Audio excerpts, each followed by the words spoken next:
Okay, can I have everybody's attention?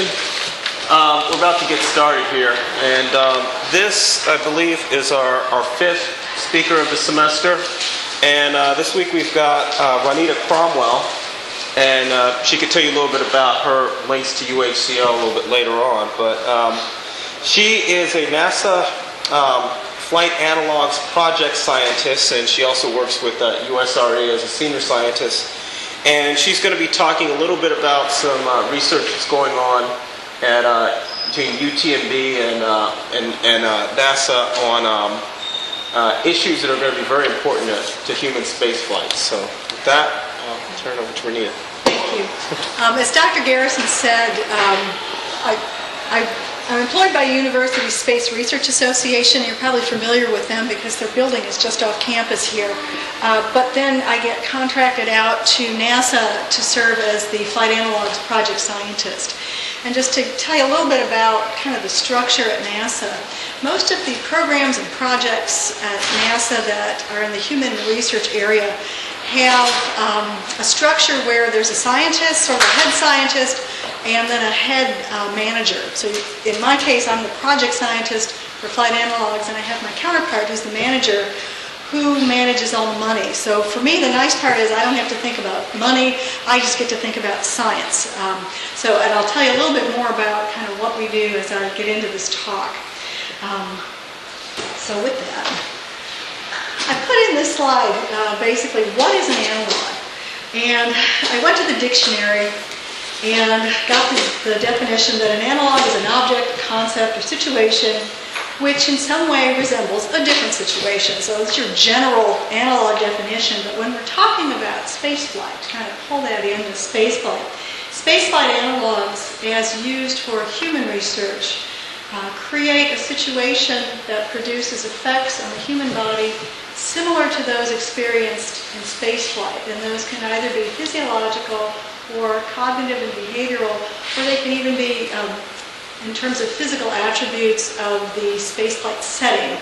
And you'll see that as I talk about a couple of the ground-based analogs. So really the focus here of this lecture is to tell you all about what NASA does on the ground to research the spaceflight effects of the human being before we develop countermeasures to send them up into space.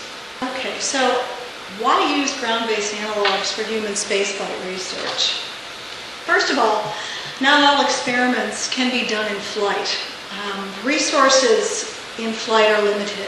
And if you think about like up on space station, we have limited resources. You can't fly the upmass to fly all kinds of, say, exercise equipment or equipment that you might need to do your research. You may not be able to do it. It might be too heavy, too much. They can't do it on this particular venture to the ISS. So it's not always feasible. Also, it gets expensive. To fly certain payloads becomes incredibly costly. So it's cheaper to test something on the ground, of course, than it is to send everything up into space. It also allows for selection of the best candidate countermeasures before we use them in spaceflight. Now, this is, as we talk about the ground-based analogs, this is probably one of the most important issues that I'll stress, is that if we can test something here on Earth before we send it up in flight, you can develop a more controlled environment, a more controlled atmosphere, and have a much more rigorous scientific investigation before you would then adopt, say, for example, a countermeasure and send it out for our astronauts to use.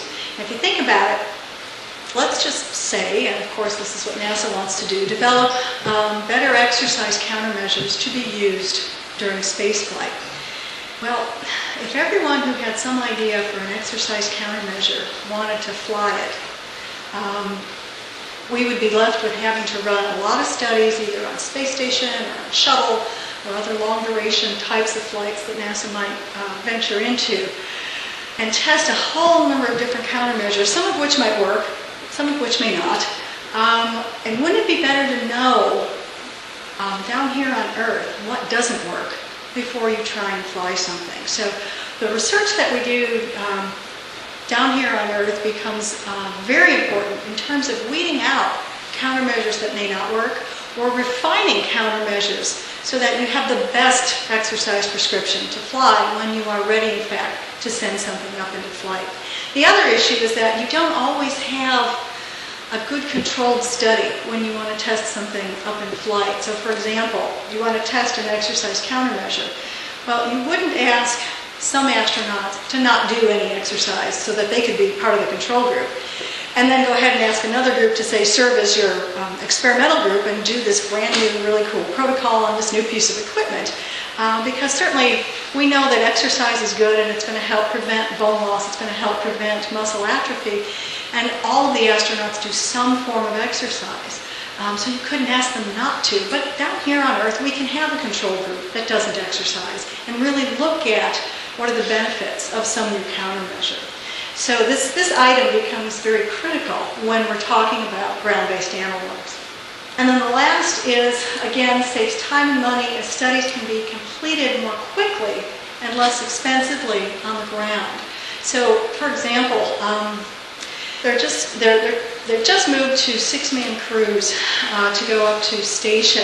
And okay, so if you've got, say, 5 studies that are vying for subjects in flight, and each investigator will sit down with the astronauts before they fly and say, well, we've got, I'd like you to participate in my study. Well, okay, if you've got 5 investigators saying that to all the astronauts, now they couldn't possibly do all the studies. So they're going to pick and choose. So let's just say your study, out of 6 people going up, you get 1 subject. So how many flights have to happen before you get a full complement of subjects that's going to give you enough information to deem a countermeasure useful or to have some results that are meaningful for whatever. Doesn't matter what your study is, but you still need a larger number of subjects than just an N of 1 to have meaningful results. So here on the ground, for example, in our Bedrest studies, we can plan, you do the power analysis and you plan for, say, 35 subjects. So we can get 35 subjects through the Bedrest facility, particularly if they're short duration Bedrest studies, quite quickly. We could probably do 34 subjects in about a year and a half. And you'd have the results and you would know, does this countermeasure hold a lot of promise? Would it be useful enough to try now and send it up into flight? So we save time and also taxpayers' money by doing the studies here on the ground first. Okay, the Flight Analogs Project. As I said, I'm the project scientist. I have my counterpart who's the project manager. And our job is to coordinate science in the ground-based analogs that support NASA investigations. And I'm going to talk to you a little bit about, what I did was I selected, I guess, some of the more popular, if you will, analogs that allow for extended mission scenarios. So NEMO, Houghton Mars, and Antarctica all allow for extended mission scenarios, as does our Flight Analogs Research Unit. Now the one thing to keep in mind as we go through this, I'm going to spend a little bit of time on these 3, but then I'm going to spend a lot of our time on the Flight Analogs Research Unit because it's owned and operated by NASA, and this is where I spend most of my time. Okay, the first is NEMO, and that stands for the NASA Extreme Environment Mission Operations, and leave it to NASA to embed an acronym in an acronym. But NEMO is the acronym for this underwater facility. It's located 3.5 miles off of Key Largo, Florida, and the facility operations are, the facility is owned by the National Oceanic and Atmospheric Administration, or NOAA, and it's operated by the National Undersea Research Center, which is at the University of North Carolina, Wilmington. Okay. Aquarius is the underwater habitat, and it's pictured out here. It's an environment that is somewhat similar to living in space. It operates at a depth of 47 feet. There's 11 cubic meters of living/laboratory space in Aquarius, and this space is similar to the size of the Destiny module of the ISS. So it's kind of close quarters, and you get that living experience. When you send a crew down there, you get that same kind of living experience that you might see on the ISS. Now, some of the best uses for NEMO are isolation and confinement, because they can go down there and spend a couple of weeks. there are some missions where people will go down and surface every day, but when NASA sends a mission down there, it's usually for a couple of weeks that our aquanauts will remain in the Aquarius habitat and sometimes do, say, EVA activities outside, or we look at, and I'll show a slide that has some of our research topics, but we look at things like team cohesion on a mission scenario. But its best application is for isolation confinement. Things like telemedicine can be done quite easily because there is a command center, land-based command center in Key Largo right there, and also extravehicular activity type scenarios. You can also do simulations of partial gravity due to, you can conduct a mission at different water levels to achieve certain buoyancy and achieve, again, simulations of partial gravity. And I've included some websites here if you want to go visit for some more information on Nemo and in the Aquarius habitat. And these are just some examples of studies that we've done down in Nemo. One is nutritional assessment. Again, 14-day, here's an example of a 2-week mission at Nemo. This one is looking at iron stores and oxidative damage. We've looked at immune function. Our behavioral group looks at things like vigilance, sleep-wake measurements, and autonomy, the ability of a crew to operate independently. And we've also had some EVA studies that look at just exploration, EVA types of maneuvers in the partial gravity situation. Okay, Houghton Mars is the site of the Houghton meteorite impact crater, and this is located on Devon Island in the Canadian High Arctic. The facility and operations, Houghton Mars is run by the Mars Institute and receives some support from the SETI Institute. Houghton Mars is an international, interdisciplinary field research project. The environment there it's rocky, it's polar desert type setting, it's cold, and it provides insights into the evolution of Mars. So it becomes a good terrestrial analog for Mars. And one of the things I should, make clear at this point is in some of these other analogs that are not owned and operated by NASA, what we will tend to do is, if there is a mission that's being planned, let's just say they're doing geological surveys here at Houghton Mars. So what we'll do then is say, okay, we've got a mission scenario. We've got a group that's there, they're doing geological surveys, and this provides for us the perfect setting to study, for example, team cohesion. So our behavioral sciences group will get out there and they've developed their studies to look at team cohesion. So how does a group of people work together over this geological mission that might be similar to, say, what we would do on the moon in terms of, picking up samples on the moon. So we can get a good idea as to how people interact over long duration missions in this sort of pseudo-mission setting. So very often we tag our studies onto some of the missions that are sort of ongoing for other purposes. So in Nemo, for example, there's a coral reef that they'll often marine biologists will go down and take a look at and investigate, and we will tag on our studies to that mission where they're actually, the main purpose is to examine the coral reef, but once again, it creates a really good setting for our behavioral scientists to look at things like team interactions or sleep-wake cycles or something like that. So the application for Houghton Mars, we can look again at human performance, both physical and behavioral. Extravehicular activity systems, we've done things like 10K walkbacks, and they chose it's interesting, they chose 10K because that was the distance that, when we were planning to go to the moon, that was the distance that the rover would be able to take, the furthest distance that the rover could take people, and if for some reason, say the rover broke down, would our astronauts be able to walk back in the spacesuits from wherever that rover ended up. So they've done some 10K walkback studies here at Houghton Mars just to look at whether or not, the astronauts in full gear could make it back, and certainly if they can do it in 1G, they should be able to do it in 1/6G. and other human factors type research. And once again, I've listed an email address if you're interested in Hope Mars and some more details. And again, here are some more studies that we've done here. Immune system changes. MedOps. MedOps has done some studies at Hope Mars where they look at how to handle, say, emergency medical situations when you're in a remote setting. So we've done some MedOps work there. And again, our behavioral group, you'll notice that the behavioral group pops up in just about every analog. And you may even see the same study being done in multiple analogs, simply because, again, an analog is always imperfect. It's not exactly space, because if it was, we'd be in space.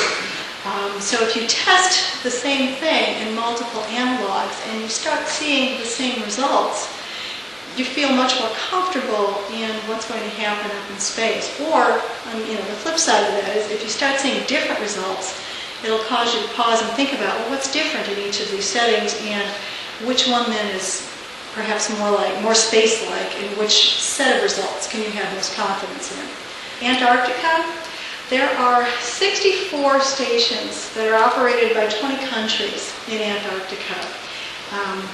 The United States Antarctic program is headed up and funded by the National Science Foundation, their Office of Polar Programs.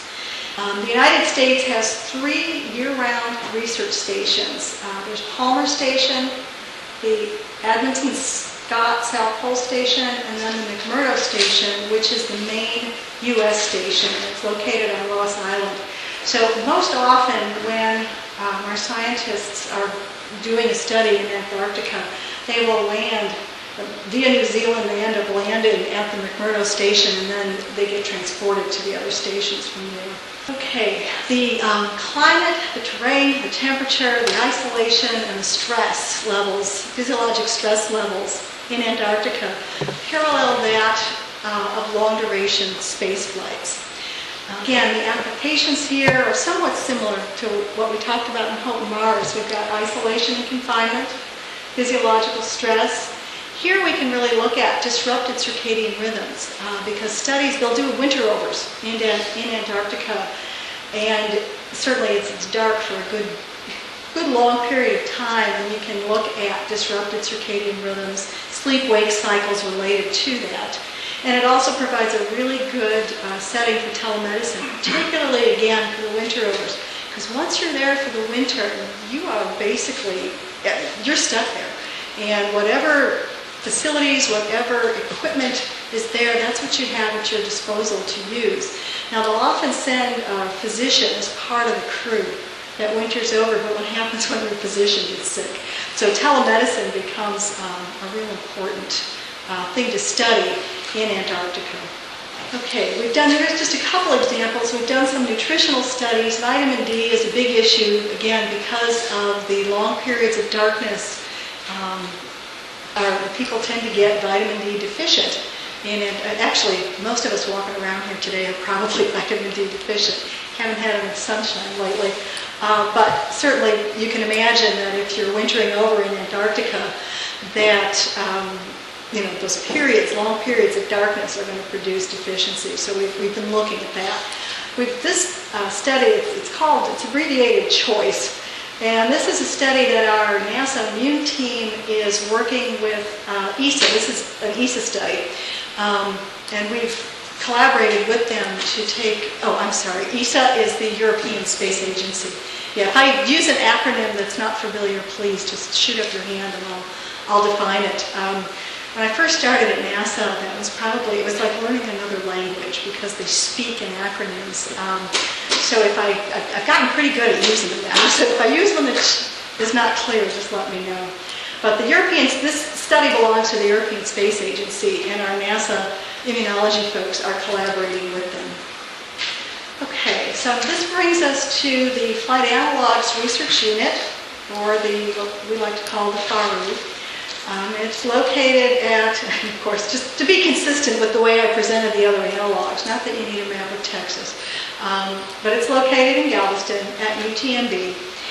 And this is our Bedrest facility, and I've kind of mentioned it a little bit earlier in this talk, but this is where all of the NASA Bedrest studies are done.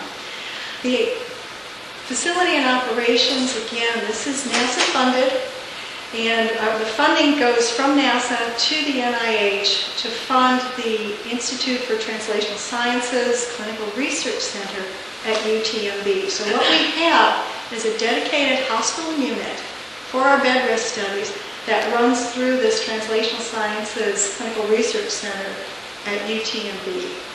And because that's funded by NASA, NASA sends their funds to NIH, and then that funds what they call the ITS-CRC, and that's an acronym that I've got to get used to. Because if you're familiar with UTMB, this used to be what was called the GCRC, or the General Clinical Research Center, but they're now, those grants, I guess, have disappeared, and they're now awarding these Translational Science Center awards. Just to give you a little bit of history on Bedrest and why it is what it is. Now, if you think about just horizontal bed rest, lying horizontal for any extended period of time, and if you can think about patients that might be confined to bed rest, you're going to get significant deconditioning of the body, right? The muscles get weak, the bones begin to thin, cardiovascularly, there's some fluid shifting that happens. So bed rest has been used as an analog to study disuse for a long period of time. But in 1961, as human spaceflight began, they started using bed rest for inactivity. But then in the 1970s, as cosmonauts returned from long-duration missions, they found they had difficulty sleeping, and they experienced this sensation like they were sliding off the end of the bed, even though they were horizontal and in 1G, and they weren't moving. They actually felt like they were sliding off the end of the bed. So what they did to compensate for this is they would raise the foot of the bed, and the astronaut felt more comfortable, the cosmonaut felt more comfortable. So basically, what is the mechanism for that phenomenon? I'm not sure, but it led to the development of head-down tilt bed rest as a model. So what the Soviets did was they tested a variety of tilt angles of the bed. I think it was anywhere from 2 to 15 degrees, and looked at this head-down tilt phenomenon and took some measures and realized that 6 degrees seemed to be optimal for comfort and to also provide sufficient physiological responses so that it could serve as a good model for spaceflight. So the head-down tilt position provides the added benefit of studying fluid shifts that produce the cardiovascular changes as well. Horizontal bed rest, again, primarily was, you would get the responses for muscle weakness, the responses for thinning of the bones. But once you tip somebody head down, you start producing the fluid shifts that we see in astronauts in spaceflight. So we can now look at 3 physiological systems and study 3 systems as opposed to 2. And it gets us a little bit closer to a model for flight. So at this point, 6 degrees head-down tilt bed rest is an accepted model for studying the physiological effects of spaceflight for bone, muscle, and cardiovascular systems. Okay. Now, as I had said earlier, one of the reasons for using ground-based analogs is to perform studies under highly controlled conditions. So, we're going to look at, in terms of bed rest, we're looking at the physiological changes that occur in spaceflight under very controlled conditions. And what I'll do here is outline for you what those controlled conditions are. And you'll see that we have a very, I don't want to say rigid, but a very controlled environment, so that in the end, when we look at our experimental results, we're comfortable knowing that what we see is truly what's happening and is not confounded by things like diet, for example, and I'll show you that in a moment. Okay, so again, provides a platform for comparison between bed rest and spaceflight, provides a mechanism for testing countermeasures prior to being used in spaceflight. So all of those good things I told you about ground-based analogs are, again, they apply here for bed rest and are the main reasons why we're looking at bed rest model. Okay, the NASA Flight Analogs Research Unit, as I said, it's located at UTMB. And we're in the Children's Hospital building up on the 6th floor, and that's why the doorway looks so colorful. This is the hallway outside of our unit, so this is the Children's Hospital area, and then our unit is behind those doors. Well, and just as an aside, one of the things you'll find in the Children's Hospital at UTMB, they have acoustical ceiling tiles, the drop ceilings, with the acoustical tiles, and what they would do for the kids, because very often they're young children that are, lying in bed looking at the ceiling all day long, is they'd let the kids, they take the tiles down and let them draw, make pictures, do artwork on these ceiling tiles and put them back up so the kids could look at their artwork or each other's artwork as you roll down the hall. Well, our Bedrest subjects early on were being transported from our unit on the 6th floor down to some test facilities that we had down on the 1st floor. And they would pass through this area where the kids had done all the artwork. And they said, well, gee, we want to do that. So we said, okay, why not? So we let our Bedrest subjects, each subject on the unit gets a tile. And it can be from anywhere on our unit. It can be in their room or out in common areas or hallways. And they can draw whatever they want on their tile, and they kind of leave it behind as just sort of a memento for us to remember them by. And it kind of captures, it's interesting. Some people are very artistic. We've got some beautiful artwork that I'd love to take the tile down and frame it and put it in my office. And then we have some that are quite comical where people just try and describe their experience there on the Bedrest facility. And I think once I go through what we do, you'll understand what this experience is and can imagine some of the things they might put on these tiles. But in any case, that was one of the things that developed out of being part of the Children's Hospital. Okay, the controlled conditions that I talked about earlier. We use 6 degrees head down tilt bed rest. We keep our room temperature between 70 and 74 degrees Fahrenheit. Our study duration, we start off, our subjects will enter the unit and spend about anywhere from 13 to 15 days, about 2 weeks, in what we call pre-bed rest, where they are ambulatory, they can walk around the unit, but they're doing a couple of things during that time period. They're becoming adjusted to our bed rest facility, just kind of, what's it like to live in a hospital unit.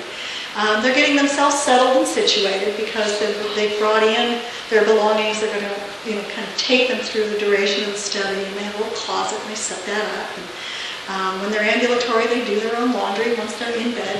We have coordinators that do that for them. They're also going through pre-testing, so any of the tests that we want to do on them might be an exercise test or a blood draw for nutrition studies, but they're going through pre-bed rest testing.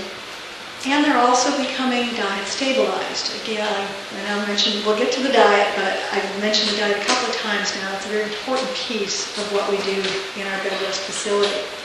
So they spend 2 weeks doing that. Then they spend either 30 or 60 days in bed, because the current studies we're looking at right now are using 30 days in bed, and we have one subject is part of our last subject in the 60-day study.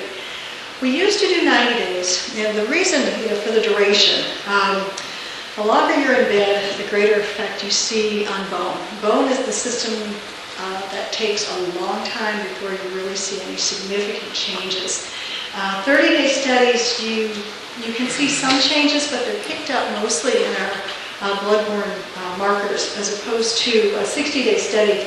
You'll start to see changes on a DEXA scan.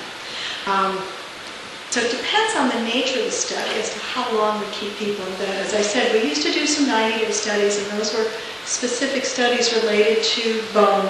But we've realized that the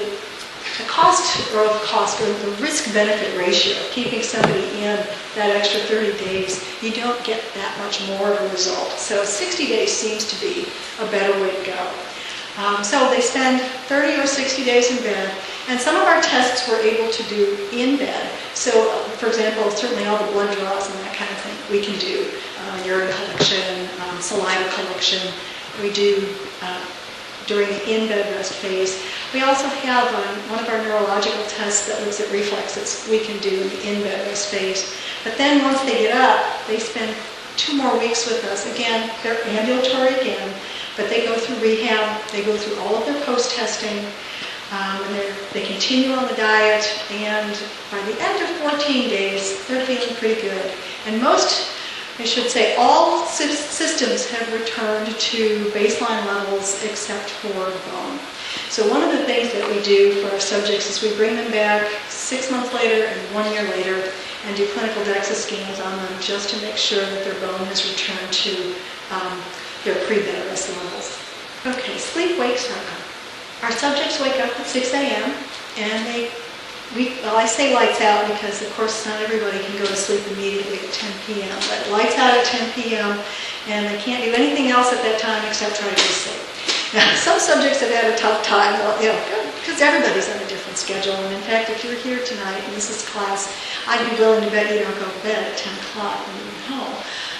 So some people come onto the unit and they have a difficult time getting adjusted, but that's where that 2-week period before bed rest really comes in handy, because they get adjusted. Once they get into bed, they've become accustomed to our schedule, and it's typically not a problem. So they wake up at 6 a.m., they go to sleep at 10 p.m. Okay. The other thing that we do is monitor our subjects 24 hours a day. And you'll see some, if you ever have the opportunity to come to our unit, you'll see people sitting in the hallway. And these folks are our subject monitors. And what they do is they sit outside the room, look through the window, or leave the doors open. And they can just watch our subjects. And certainly you're watching for compliance, because our subjects are supposed to stay in bed. They can't get up for anything. Toileting, everything is done in bed. Showering, we have a room on the unit. In fact, it's just down the hall over here. We have a room on the unit with a head down, 6-degree head down tilt gurney that we transfer them onto and roll them, hand them a handheld shower, and they can hose themselves off at 6 degrees head down tilt. So they are maintained 24 hours a day in that position. So our subject monitors watch to make sure that they don't sit up.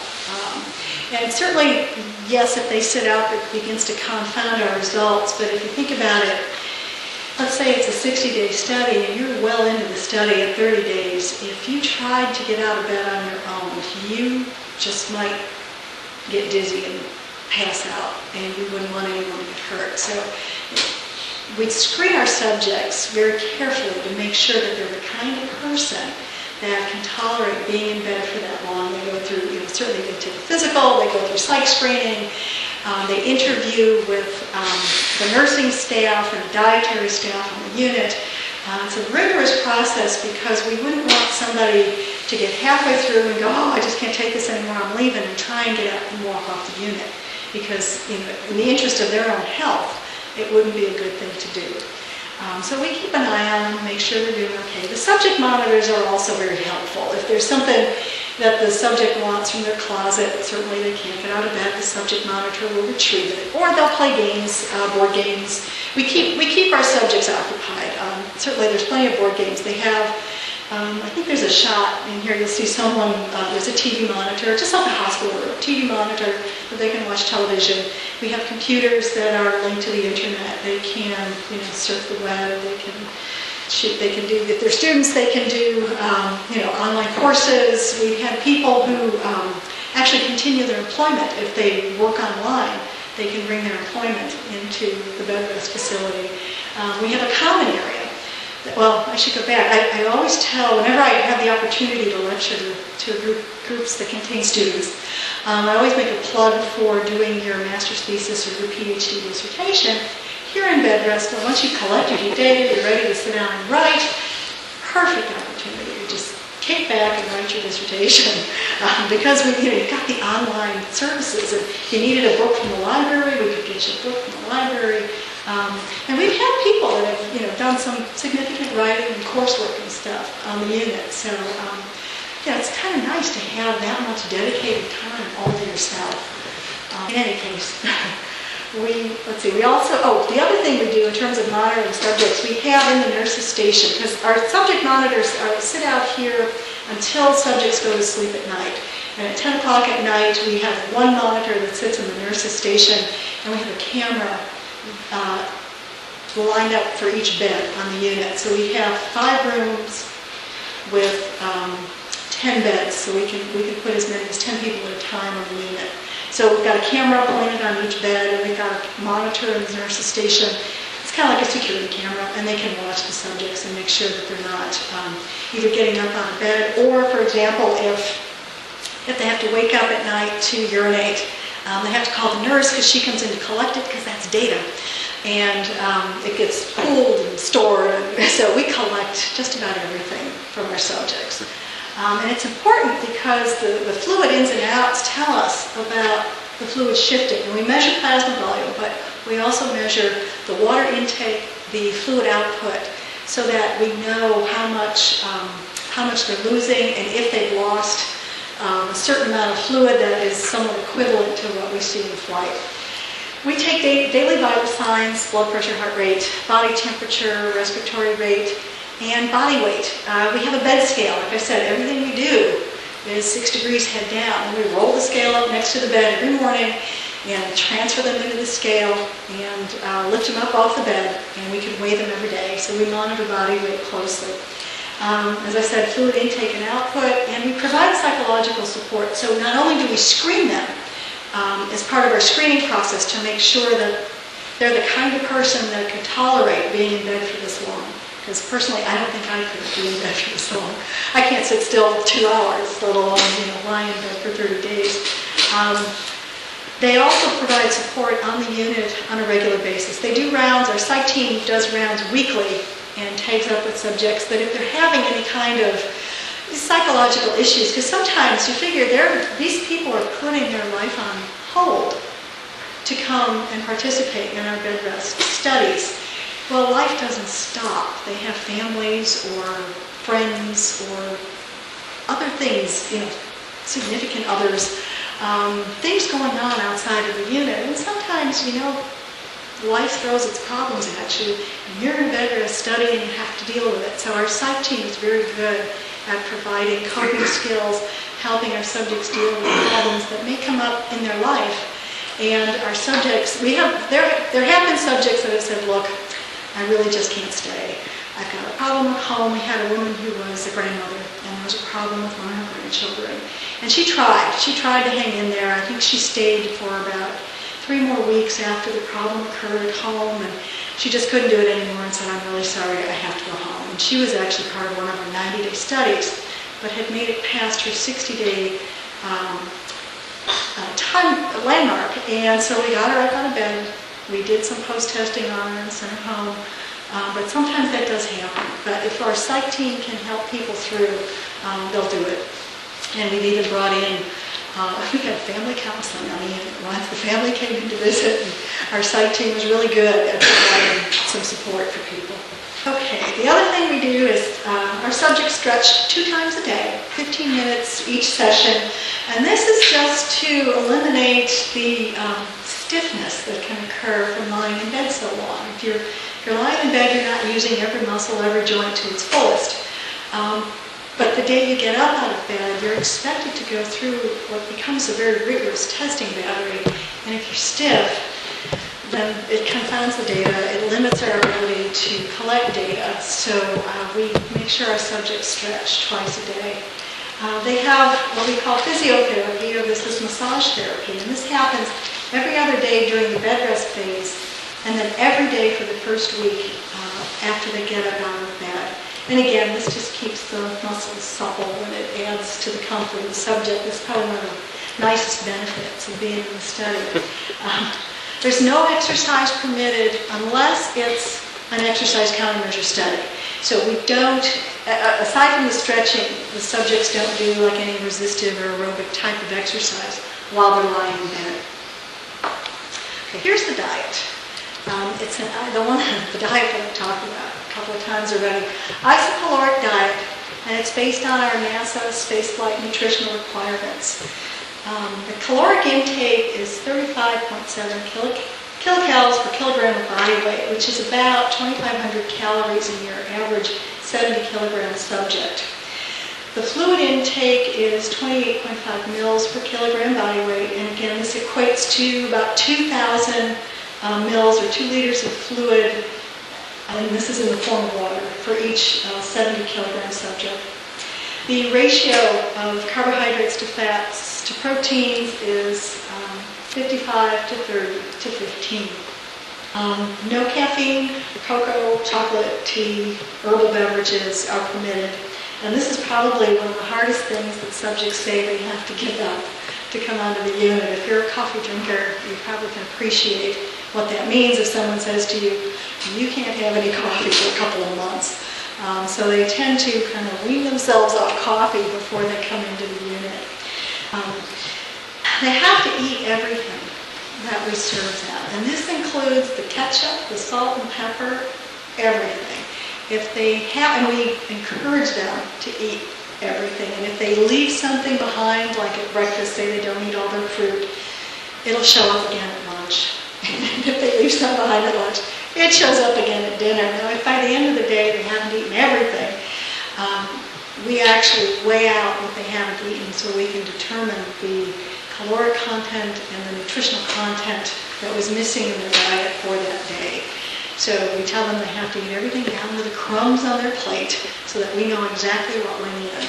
Because again, this is our way of controlling the diet so that when we look at some countermeasures, we know exactly what they're consuming and how that might affect what we see. Is it 2,500 calories a day for 70 kilogram subject a lot for somebody who's just sitting there in bed? Well, it's interesting because, it probably seems like a lot to you and me, and we've had subjects that say, this is more food than I have eaten, most of my life. But it allows us to maintain the body weight. And what we found, and I think that slide's coming up, yeah. What we found is during the ambulatory phase, they get a little bit more food. It's a little bit more than that 2,500 kilocalories. But during the bed rest phase, we maintain their body weight to within 5%. And this is a graph showing these are some of our earlier studies, showing some of our earlier subjects, and we've been able to maintain their body weight. So they won't gain weight by lying around in bed because people are concerned about that. They don't want to, put on weight just because they participated in the bed rest study. And we don't want that to happen either because, again, if you think about, say, our pre-test exercise measures, it's going to be more difficult if you're carrying around more weight. It'll basically confound our data. So we don't allow them to gain weight, but we certainly understand that they are changing their body composition. So even though we maintain weight, more of that weight will be fat weight by the end of the study just because of muscle atrophy, particularly muscle atrophy, and also fluid loss. Okay, so the other thing we do, and I talked about standard conditions and our standardized diet. The other thing we do is we have a battery of standard measures. And these are measures that are multidisciplinary in nature that are done on every subject that comes through our bed rest facility. The reason we use our standard measures is they help us characterize the human responses to head down till bed rest. They provide a basis for comparison between bed rest and spaceflight. And they provide a mechanism to assess candidate countermeasures in a multidisciplinary manner to determine outcomes on non-targeted systems. And this is probably one of the most important reasons for using standard measures. If you think about it, if a study, NASA will put out research announcements, investigators respond, and most investigators are very well skilled and trained in their own discipline. So you have an investigator who's very interested in looking at bone loss in spaceflight and develops a study to test first in bed rest. And all of their measures are going to be related to bone. And let's just say they come up with an exercise measure that they think is going to load the bone to a certain degree and should preserve bone, prevent loss, and that's very important, and they have a lot of detailed measures on how to look at that. Well, it stands to reason that an exercise measure that might help bone might also help muscle. That being the case, if that investigator hasn't proposed muscle measures, we would lose that piece of information. So our standard measures incorporate muscle measures. It could be that posture imbalance become an issue, neurologic responses become an issue in a study where we have posture measures, we have reflex measures to begin to look at the nervous system. Now, bed rest isn't the perfect analog for nervous system changes, but yet we monitor it because there are things that will impact how and why the body can maintain upright posture after bed rest, like muscle strength, like orthostatic intolerance. So we look at posture. But a person who's coming in to just say study bone wouldn't have created that multidisciplinary set of measures, nor would we expect that, because that person is trained and skilled in bone, and we want that expertise. But it's our NASA laboratories that participate then in the standard measures, and I interface with each of our labs to ensure that we have a well-rounded suite of standard measures to use in our studies. Okay, so our standard measures include clinical laboratory assessment, and these are blood and urine studies that we use to basically monitor our subject's health. And this allows us, we take these measures pre-bed rest, once during bed rest in our 60-day studies, and then post-bed rest, again, just to monitor. These are the kind of tests, like if you went in for a physical to see your doctor, the same kind of blood and urine studies. The immune status, we also look at the general immune status, viral-specific immunity, latent viral reactivation, and physiological stress. Now, here again, bed rest is not the best analog to study immune responses, but there may be some countermeasures that invoke some of these responses. So if we're looking at the immune system, we'll be able to pick that up. We do nutrition assessments, so we have a standard nutritional analysis. It also includes our bone markers of resorption and bone formation, circulating bone and calcium regulatory factors, and then antioxidants and oxidative damage. So here's a set of measures where standardizing the diet becomes important. If we standardize the diet, then we can say that any changes we see in the nutritional status of the subject are related to bed rest or a countermeasure or something that we're testing as opposed to the food that they ate. Oops. Okay. To further assess bone, aside from our bone markers in the nutritional study, we do DEXA scans. And this is the dual energy X-ray absorptiometry to look at bone density. And this is the standard kind of scan that you might, particularly women, get when they go see the doctor. We do our scans. The research scans are done in triplicate. The clinical scan is usually a single scan, but we do in triplicate again just for improved accuracy. The other measure we do that I didn't include here is a QCT. It's a quantitative computerized tomography scan of the pelvis and lumbar spine, and it also looks at bone density, but in a DEXA is two-dimensional, QCT is three-dimensional. And not only do you get a three-dimensional look at bone density, you also get the compartmental information on compartmental areas of bone, like the trabecular and cortical compartments of bone. So you can look at, do you lose more trabecular bone, do you lose more cortical bone, and then again, as we look at recovery, how does that come out? So we're also doing QCT. Okay, physical fitness measures. We do isokinetic muscle testing, and that looks at not only strength but also muscle endurance. Cyclodometry, that looks at maximum aerobic capacity. That's a VO2 max assessment. And functional fitness, to look at strength, endurance, flexibility. These are more functional exercises like bench press, leg press, sit and reach. You've probably all done the sit and reach test at some point or another, but more of those kind of tests that are more functional in nature. How many pull-ups can you do? That kind of. And these tests are all used with our astronaut corps. Functional neurological assessment, and I mentioned this earlier. This is our computerized posturography testing. If you're familiar with posture testing, this is the standard setup that you might see in a clinical posture lab.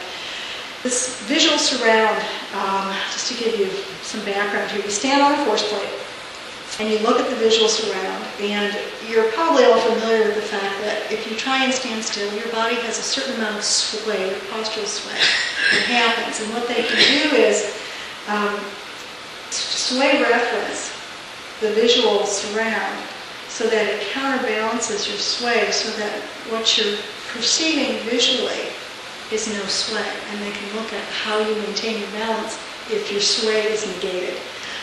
They'll also do eyes closed testing to look at what happens with your vision, and all of this is assessed through, again, a clinical set of measures, as well as they look at, there's a set of cameras that would be just if you would, I guess, coming out of the picture, kind of behind the platform, set of cameras that looks at body movements as well. So we get the clinical measures as well as the kinematic body movement measures. We also have a monosynaptic stretch reflex testing that's done basically in the calf muscles, where we look at just reflex response, amplitude, latency of the reflex response. And they chose the calf muscle because it relates very well to the posture response, so that you can then look at those data kind of together to make heads and tails out of your results. Cardiovascular testing includes the operational tilt test for orthostatic tolerance or intolerance, as the case may be. This is a test, this is the tilt table, and you lie someone on the tilt table and stand them up at not quite, about 10 degrees short of 90, so they're still inclined a little bit, but subjects, and then they take all kinds of neuroendocrine and physiologic cardiac measures while the person is standing on this tilt table. They're strapped to the table and the table stands up. And interestingly, the test is scheduled to run for 30 minutes, but not everybody can make it a full 30 minutes, even pre-bed rest. And you would be surprised that when you're asked to just stand upright and stand still, develop dizziness fairly quickly. Pre-bed rest, we may see people go to about 20 minutes or so on the tilt test. Post-bed rest, they're lucky if they make it to 10 minutes. And it all has to do with the fluid shifting that occurs. And once you stand somebody up and the fluid starts to shift back down in the lower extremities and away from the head, you then get the dizziness and the syncope that develops. And once that happens, we take our subjects back down horizontally so that they don't faint. But again, it's one of those tests that really stresses the orthostatic system.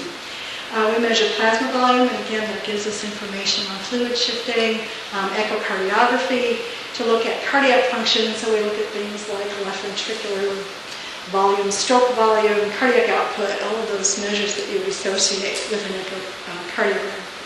Okay, and I put this in here just to let you know, because I'm about to show you a little bit of data, just to let you know about a recent publication. This came out a year ago in May, so May 2009, and we had done, and this was actually before I started with the Bedrest, or with the flight analogs group.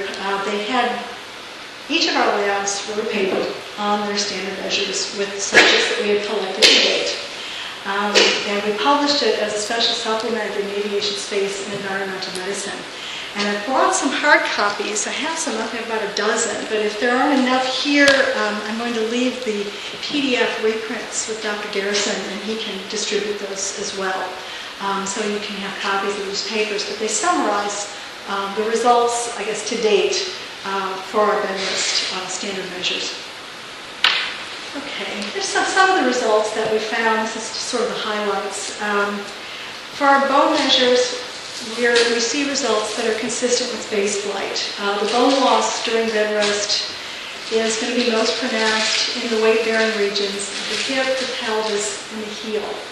And see, it makes sense that if you put someone to bed, they're no longer weight-bearing, that the stresses on those areas of bone that are primarily weight-bearing will be much less. So it stands to reason that you would see bone loss in those areas, and this is similar to what we see in astronauts.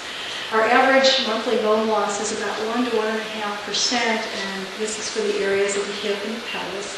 The greatest rate of bone loss occurs in the trochanter. So the trochanter loses bone the quickest.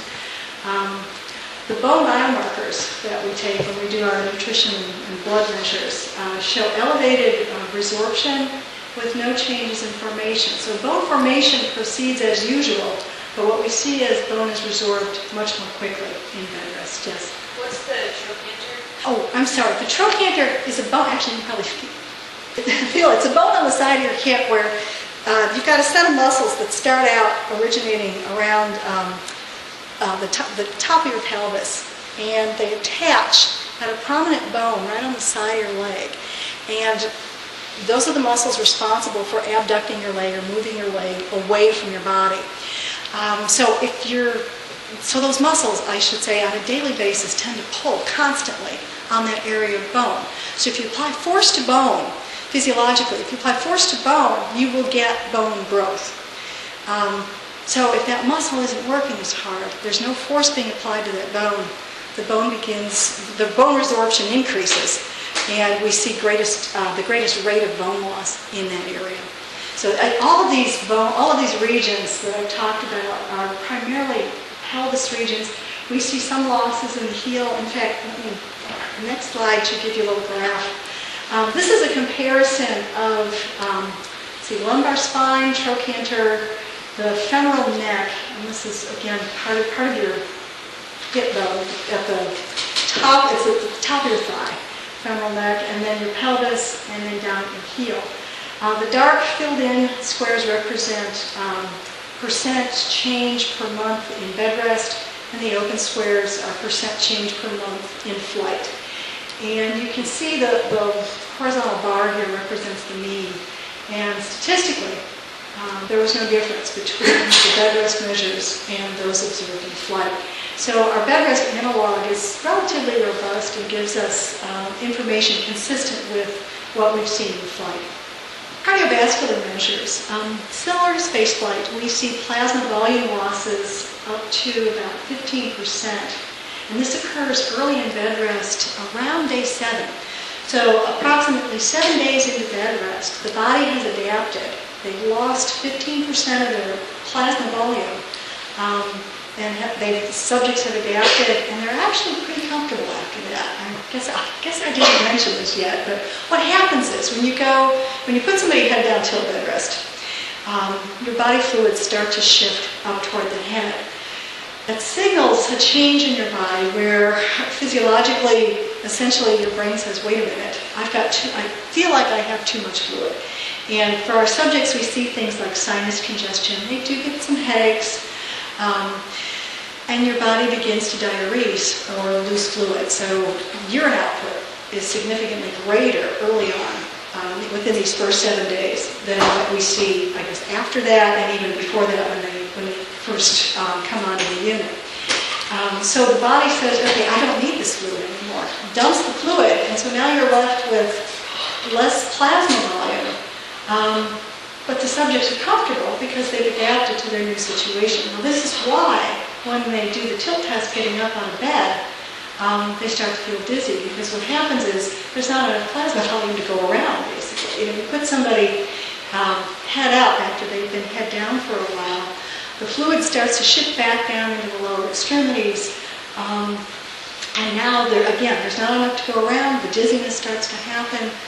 Subjects feel faint, and which is why they don't tolerate that tilt test for very long post-bedrest. So the changes, though, that occur quickly. Again, about 7 days. Once they've passed about day 7 or 10, subjects are like, I'm comfortable, I'm doing just fine. If they've complained of headaches or sometimes even back pain prior to that, they're usually very comfortable afterward, and they'll tell me that they feel like they're horizontal. They've adapted to the extent that their perception is such that they feel horizontal. Again, orthostatic tolerance is reduced, showing trends that are similar to spaceflight. Now this next graph just shows you kind of a time course of plasma volume shifts, and here's the pre-bedrest measure, and then you can see a significant drop-off by day 7. It kind of levels out, and then when subjects get out of bed, it comes up again as they achieve a more normal status. And actually, again, by the 3rd day out of bed, and they have to drink their 2 liters of water per day, but they can drink more. So we often encourage fluid loading once they come out of bed, because it will, again, increase their plasma volume and diminish those effects of the orthostatic intolerance. Muscle, similar to spaceflight, long-duration bedrest produces losses in muscle strength. The loss is more pronounced in the extensor muscles or the anti-gravity muscles. Your extensor muscles are the ones that usually hold you up against gravity.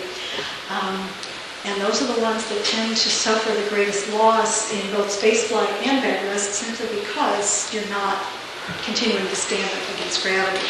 And this graph shows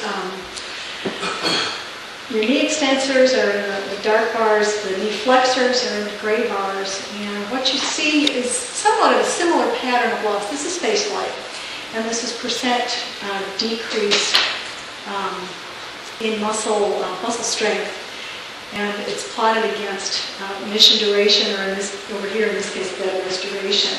So if you look at the extensor loss, you see the greater losses occur in those extensor muscles, and that also holds true for Bedrest as well. So those anti-gravity muscles are the ones to suffer greatest loss in Bedrest as well as flight. Some current studies, the things we're doing right now on the unit. For our 30-day studies, and one of the things that we do that I didn't mention earlier is when NASA puts out research announcements, they'll put out announcements that kind of center around a theme or multiple themes, and all of these studies come in for Bedrest. People design Bedrest studies, and NASA will select the ones they want, and then they hand them to me and they say, okay, go off and implement these in the best way possible. So one of the things we try to do is piggyback studies or integrate studies with each other on a non-interference basis. So if we can at all merge studies so that they can use the same subjects, we try to do that, because in doing so we put fewer people at risk.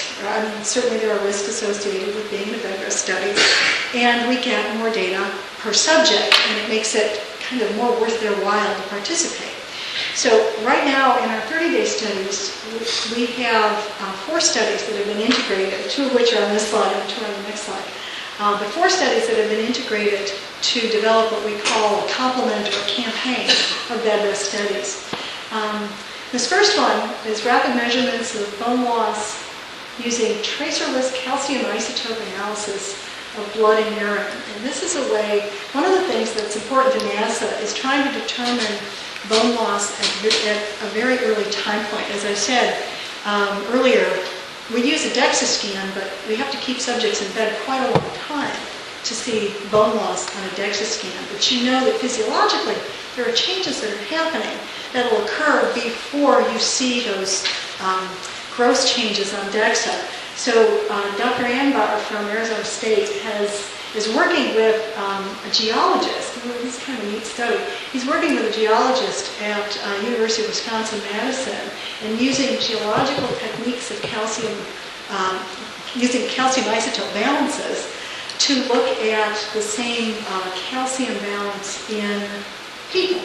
So it's kind of a neat study, and so far the results are looking very promising, and in fact, we may be running some more subjects for him and collecting some more data points, but he's getting some really good results.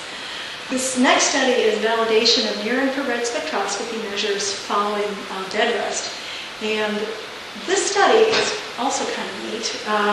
It's done as part of our cycle-around or VO2 max study, and you can see here on the subject's leg, there's infrared sensors. And this is a non-invasive way of looking at local muscle blood flow. And by looking at that, Dr. Soller has developed algorithms that can then calculate energy expenditure based upon the VO2 max data, so that this device, because you can't hook somebody up like this on the moon and have them go out and do an EVA. You kind of want to know what's their energy expenditure wearing that spacesuit out on an extravehicular activity. And you want to be able to monitor that, because if the astronaut is expending too much energy, they're getting too tired, you risk them not being able to get back to a lunar rover or some sort of temporary facility where they can achieve some rest before they go out again. So monitoring energy expenditure becomes important.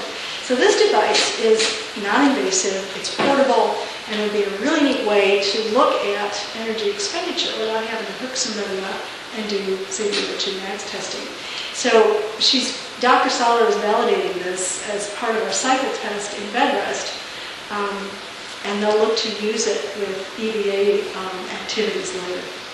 Okay, also, as part of the 30-day study, the methods for the assessment of gastrointestinal physiology and function in a reduced gravity analog. Dr. Pucha, who's a NASA investigator, is using something called a smart pill. And this is a telemetered pill that the subject swallows, and it can measure temperature, pH, and pressure as it goes through the GI tract.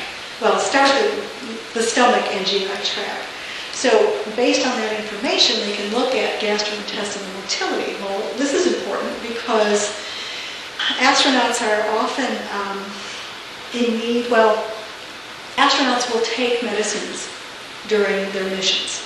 Medicines for motion sickness, or if they need medicines for other purposes, pain, whatever, they take medicines. And the thing that we need to understand is, by being in space, does it change the way medicine goes through the intestinal tract and is absorbed by the intestinal tract?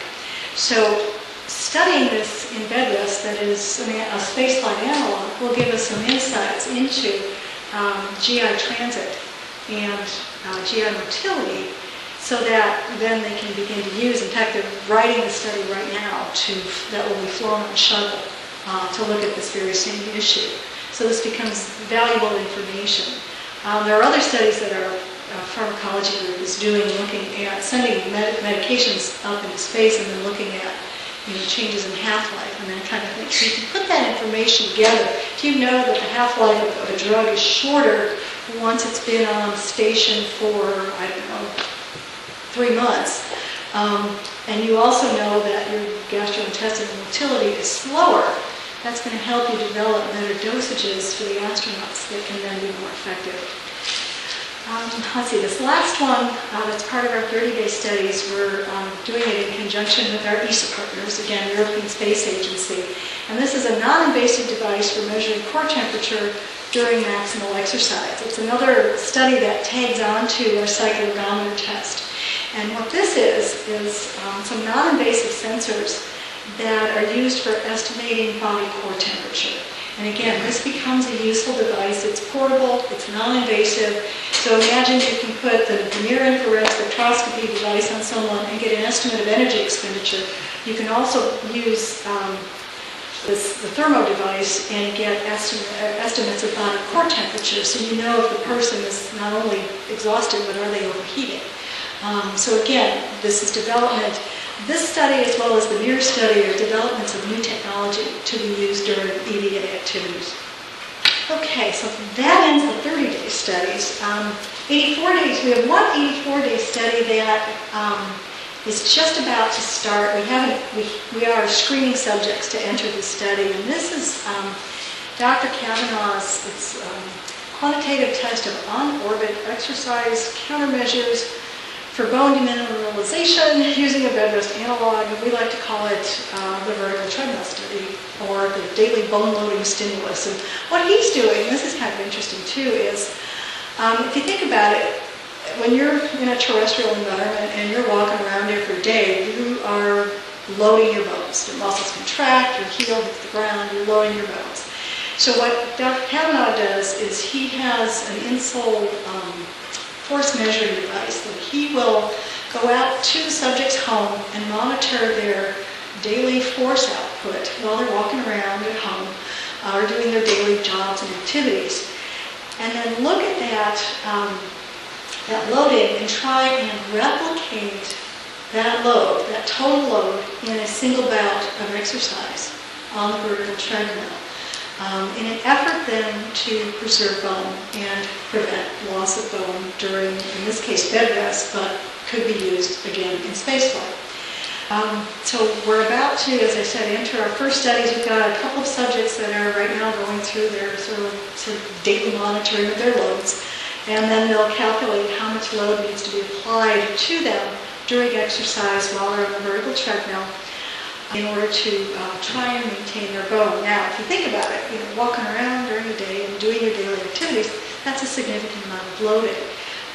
So the subjects will be exercising probably, and it's an individualized prescription, but at least an hour a day to replicate that load, because we bungee them down at full body weight, and then they'll be walking or running depending upon their loading, the loading that's needed for their prescription. They'll be walking or running on the treadmill. That's kind of a neat study. When subjects see this device, we get a lot of interest. Everybody wants to try and learn the treadmill.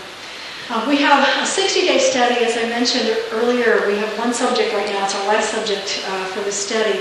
And this was looking at gender differences in bed rest, the autonomic and neuroendocrine changes, and vascular response in lower and upper extremities. One of the things that we've noticed in our female astronauts is that they are more orthostatic intolerant. In other words, they are less likely to make it on that tilt test for longer than a few minutes. So females, for whatever reason, have less orthostatic tolerance when they come back flight. And we're finding similar changes in bed rest as well.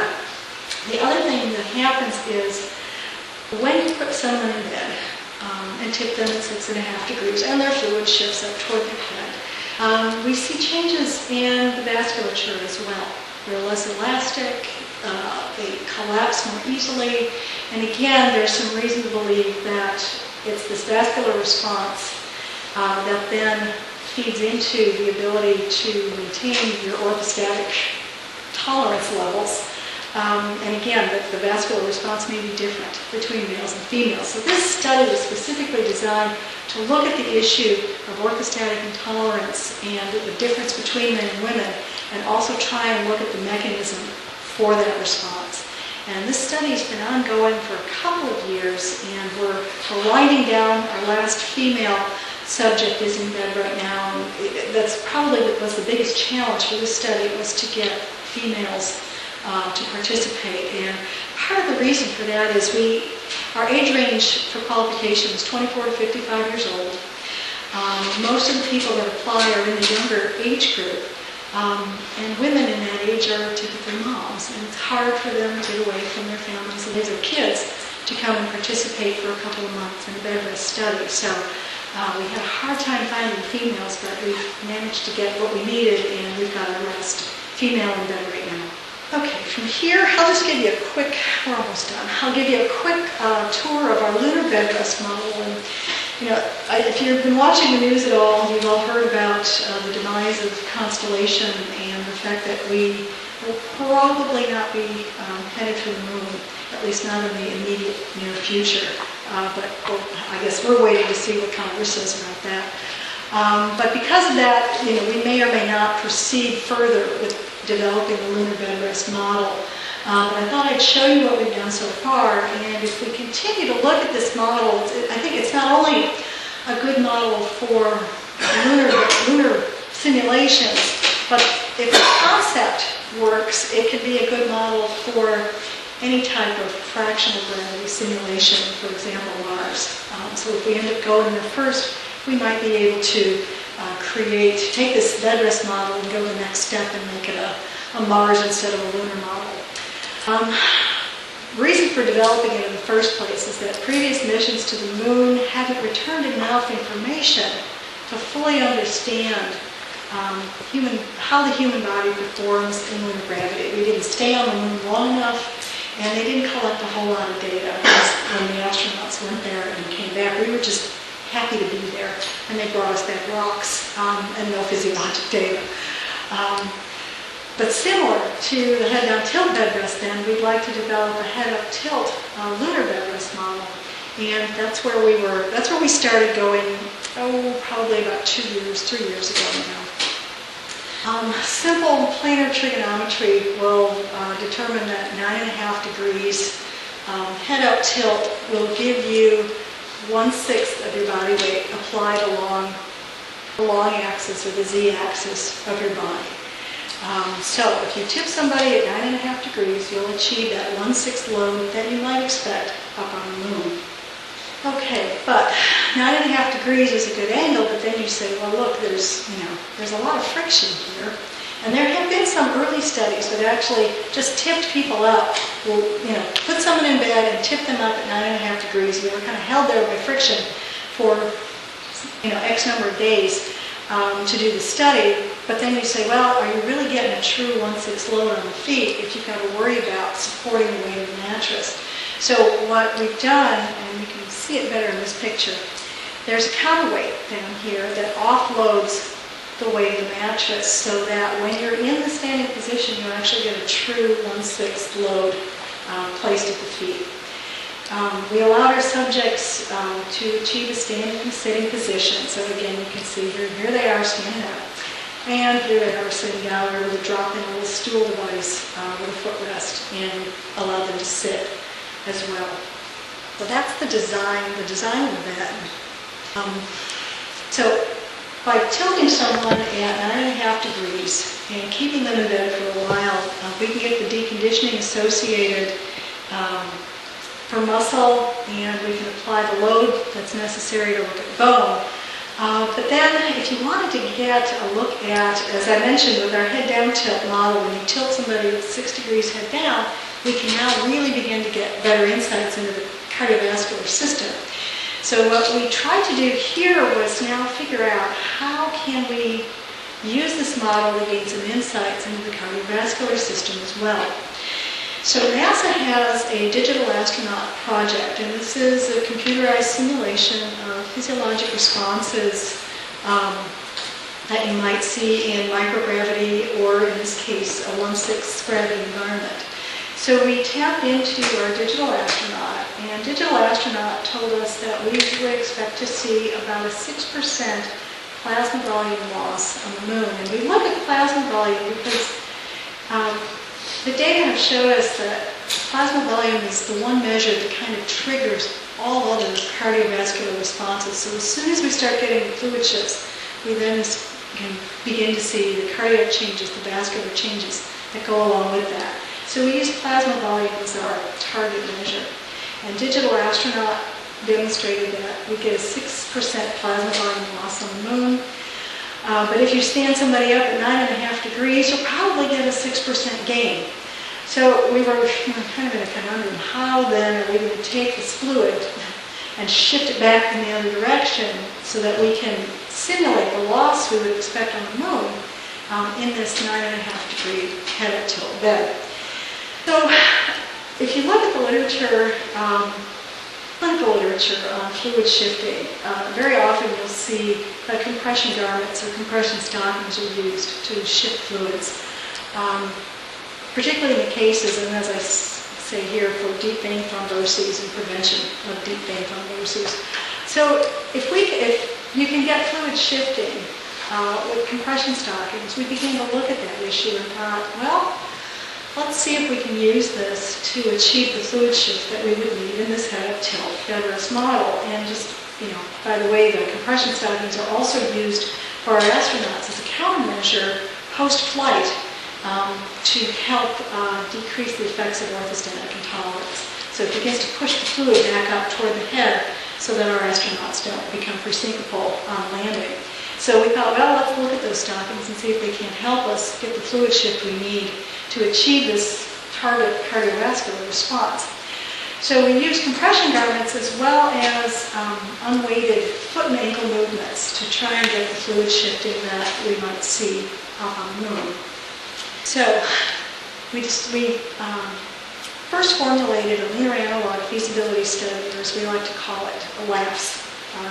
NASA creates acronyms with me, so this is LAPS.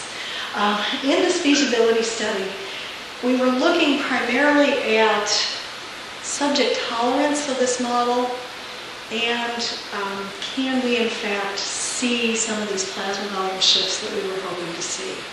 So in essence, we were going to determine the feasibility of a 9.5 degree head of tilt Bedrest model to simulate the 1/6 load, and also to develop the analog to allow for future studies to examine the potential for a protective effect of partial gravity. It's one of the reasons why, you might say, okay, great, let's do we're going to the moon, we need a lunar analog. But why do we need a lunar analog? To develop countermeasures. Well, why would it be good to look at countermeasures in a 1/6 environment when you're already doing head down? And if you can protect head down, which is probably worst case, why not just use whatever countermeasures you develop in head down on the moon because you know they can work? Well, if 1/6 of the body weight load during the day on the moon would give us any kind of protective effect, it would be nice to know. Because if it helps protect against bone loss, helps protect against muscle atrophy, and even cardiovascular changes, then we don't have to fly as much exercise equipment, can save some money. We're limited on space to begin with. Constellation was not going to provide a whole lot of space for upmass in terms of exercise equipment. So we were in a position to try and develop very effective countermeasures that used very little equipment or very compact equipment. So having a lunar analog Bedrest model could facilitate development of those kinds of countermeasures. Okay, this is just a schematic of the protocol that we used. We ran 8 subjects, and they were diet stabilized prior to Bedrest. You can see we did the same diet stabilization we did for our long-duration Bedrest subjects. We collected plasma volume information pre-Bedrest, and then again on the evening of the last day of Bedrest. And we measured and confirmed 1/6 body weight and did force measurements each day of Bedrest every time the subject moved into the standing position. So each time they sort of stood in the bed, we took a measure and made sure that they were getting a 1/6 load on their feet. In terms of comfort, overall comfort was very good. What you see here is discomfort plotted, and the range of the visual analog scale went from 0 to 100%, and the maximum on this graph is 6. So you can see that our subjects were quite comfortable throughout the Bedrest, and it seems that they kind of adapted and became more comfortable as time went on. So I would hope that our next step was to take this study into a 30-day Bedrest study. So I would hope that as time went on, those comfort levels would remain the same. Our plasma volume data indicated significant change from pre-Bedrest to post-Bedrest, with a percent change of about 8%, which is a little bit more than our digital astronaut was telling us we should do.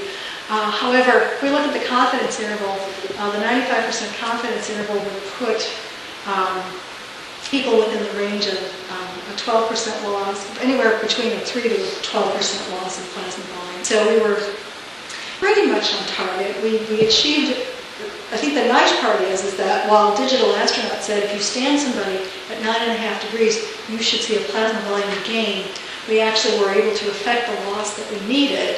The magnitude, again, was somewhat variable, but again, something to realize here, we had male and female subjects, and women tend to lose more plasma volume than men. So the variability here could be reflected more of our male-female differences. But we were pleased to see that we were able to affect the loss as opposed to the gain that was predicted by a digital astronaut. Okay, and then just to show you, this was our next version, the latest and greatest design of our lunar bed. And what you can see here, some of the upgrades that we were going to do. One is, I think it's on the labels here, but one of the things we did, if you remember the counterweight that hung off the back of the bed to offload the mattress, we realized that we like to be able to move our subjects outside the room we have a common area in the unit where they can play video games together, watch movies, and interact while they're in bed. So we tend to move them in their bed out to the common area. And with a weight dangling off the bottom of the bed, safety becomes a real issue for anyone who's trying to move that bed. So what we did was, instead of having just a weight pulley system to offload the bed, the counterweight system now became a coiled spring device that sits under the mattress. So we were able to change the way we counterweighted the bed.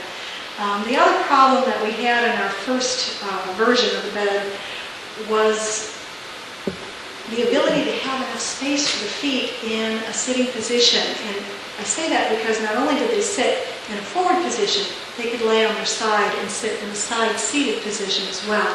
So in the old configuration, we would have had to, if we wanted to place their feet over here, we would have had to move the stool back manually for them. So this way we've just extended now the foot plates, and they can slide in and out, because we had to worry about, if you slide these out, can you get through the doorway in the hospital room?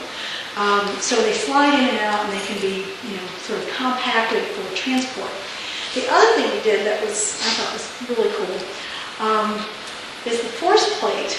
We had put in the first generation bed, we had the force plate on the floor, and you could only measure your forces in a standing position. Because once you sat down, the feet were placed in the foot pan, and it was just a stool, and there was no way of measuring those forces. So now we put the force plate. The force plate is the seat, and it's mounted on a scissor jack. So when they're standing, of course, the scissor jack is closed, and then they have a manual or a handheld controller, now kind of like a video game, where they can, when they want to sit down, they just raise the scissor jack, and they're able to sit down in forward or side seating position that's ever comfortable for them, so they can adjust standing and sitting by themselves without having to call a nurse to come in and change out the stool. And we can also measure them forces that go through the pelvis. And if you notice before, the data that we've seen in our head down tilt subjects, the hip and pelvis and lumbar spine becomes critical when you're looking at bone loss. So the ability to measure the forces that are going through the hip, pelvis, and lumbar spine become critical. So those are some of the upgrades we're looking at if we do proceed into our lunar analog pilot study, which would have been the next phase to look at this over a longer duration and begin to use some of those standard measures that we were using with our head-down tilt model. This would be the beta that we'd use for that next generation study. So with that, I'll conclude and just ask further questions.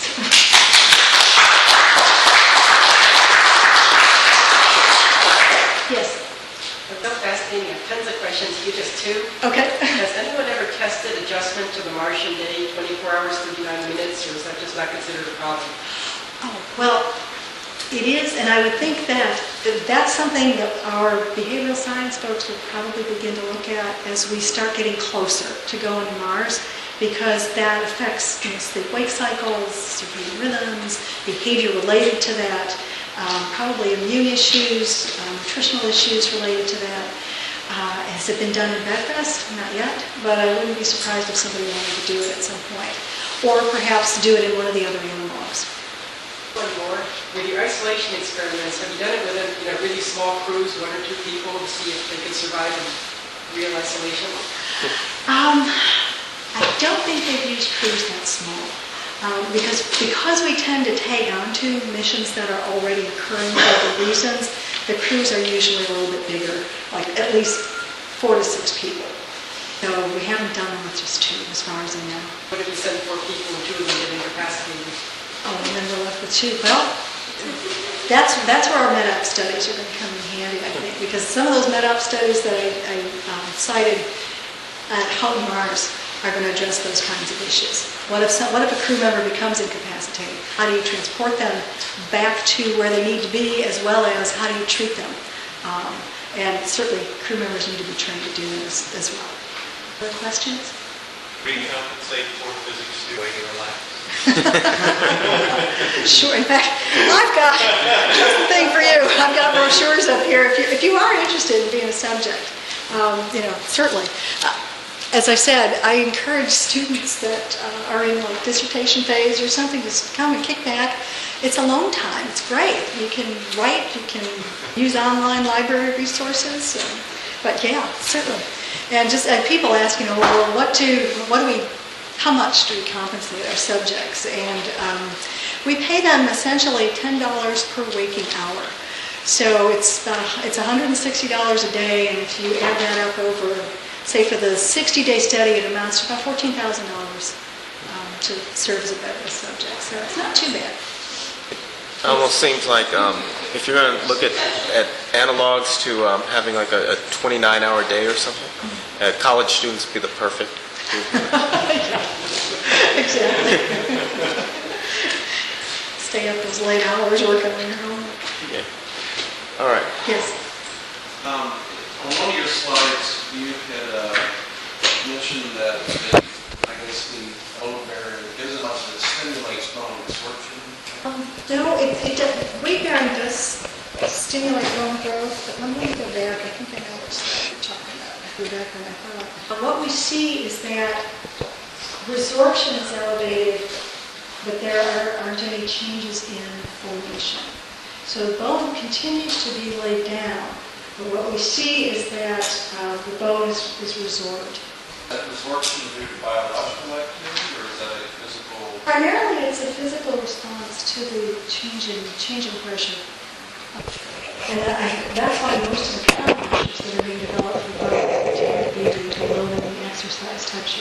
Although, and now that I've said that, I have to say too that our nutrition lab is looking seriously at nutritional countermeasures as well. So I have a feeling what's going to happen. We put out an announcement last fall for countermeasures to look at nutrition as well as exercise and both in combination. So we're at a point where we're just beginning to entertain some of those studies that will look at both.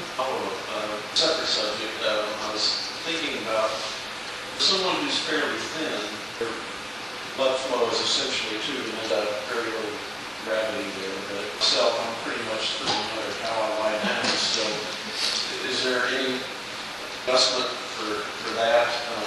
Some people, there's going to be a pressure rate. Good question, because I did not mention that we actually, as part of the screening process, we look at body mass index. And I'm trying to remember, our upper limit, I think, is 30. The subjects exceed 30, that we don't admit them to the study. We've actually had some people go off and lose a few pounds because they wanted to be in the study and it brought their body mass index within range. So it's a real good question. Questions? All right. Thank you. Thank you.